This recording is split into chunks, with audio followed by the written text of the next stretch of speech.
अलवर के सरिस्का में आज टाइगर ST-21 घूमते हुए ट्रैक पर आ गया और इस दौरान स्कूल के स्टूडेंट्स और अन्य टूरिस्ट की एक जिप्सी भी ट्रैक पर थी। कुछ दूर तक टाइगर जिप्सी के पीछे आता रहा और बाद में झाड़ियों से निकल गया। टाइगर को काफी नजदीक से देखकर टूरिस्ट गदगद हो गए। नेचर गाइड अर्जुन सिंह ने बताया कि गुरुवार सुबह की पारी में युवराज बाग ST-21 की साइटिंग हुई और स्कूलों से काफी स्टूडेंट्स और टूरिस्ट आए हुए थे। ट्रैक पर टाइगर मस्ती से आता दिखा और टूरिस्ट को देखकर भी टाइगर की चाल नहीं बदली। वह अपनी मस्ती में धीरे धीरे ट्रैक पर आगे बढ़ता रहा और कुछ दूरी पर जाकर जंगल में चला गया। बेहद धीमे कदमों से चलते हुए टाइगर को देखा गया। अब सरिस्का में टाइगर की संख्या 43 हो चुकी है। इस कारण आसानी से टाइगर की साइटिंग होती है। इस वजह से टूरिस्ट की संख्या भी अब अधिक रहने लगी है।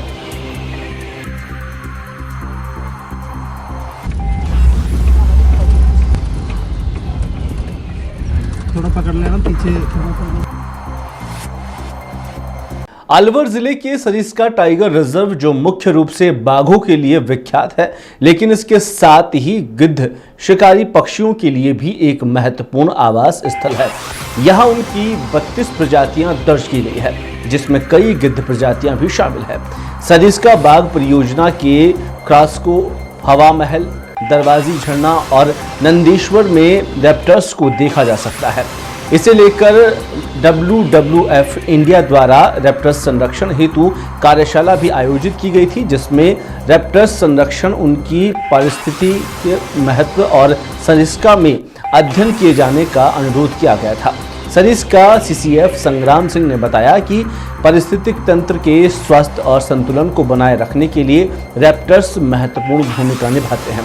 बड़े मांसाहारी और पर्यावरणिक कल्याण के प्रमुख संकेतक के रूप में जैव विविधता संरक्षण और स्थिरता के लिए महत्वपूर्ण है। प्राकृतिक प्रणालियों के संतुलन को सुनिश्चित करने के लिए उनकी सुरक्षा के लिए आवश्यक है और वन्य जीव और मानव आबादी दोनों को लाभ होता है।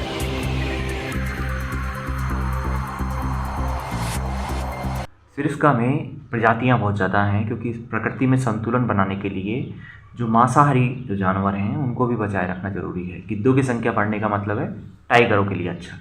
क्या बात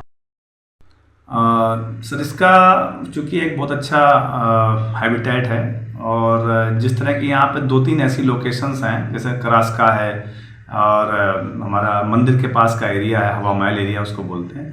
यहाँ पर जो कॉलोनीज़ हैं, बहुत सारे रैप्टर्स की कॉलोनीज़ यहाँ पर हैं।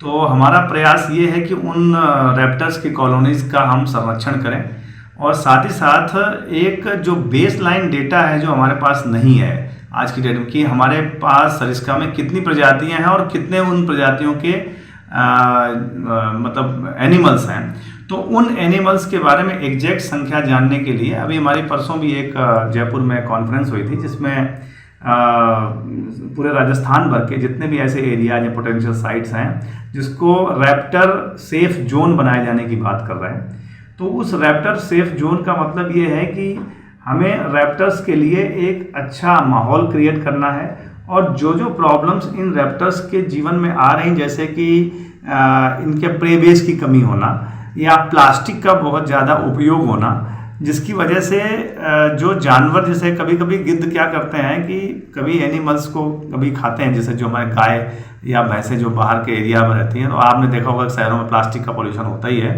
तो कभी कभी गायों के पेट के अंदर भी काफ़ी ज़्यादा मात्रा में प्लास्टिक मिलता है। तो कैसे हम उसको प्लास्टिक मुक्त करें और कैसे अच्छा हैबिटेट बनाएं, तो सबसे ज़्यादा हमारी इम्पोर्टेंस इसमें दी जाएगी कि हम सबसे पहले इनका एक तो बेस लाइन डेटा और सर्वे कराएं, इनका हैबिटेट पहचानें और उस हैबिटेट में कैसे इनको हम अच्छा माहौल दे सकते हैं, उसके लिए हम प्रयास करें। कितने गिद्ध और प्रजातियां अभी तक की सूचना में है? अभी हमारे पास जितना डेटा है उसमें करीब 26-27 प्रकार के रैप्टर्स में गिद्ध भी आते हैं, आउल्स भी आते हैं, काइट्स भी आते हैं, ये सभी हैं।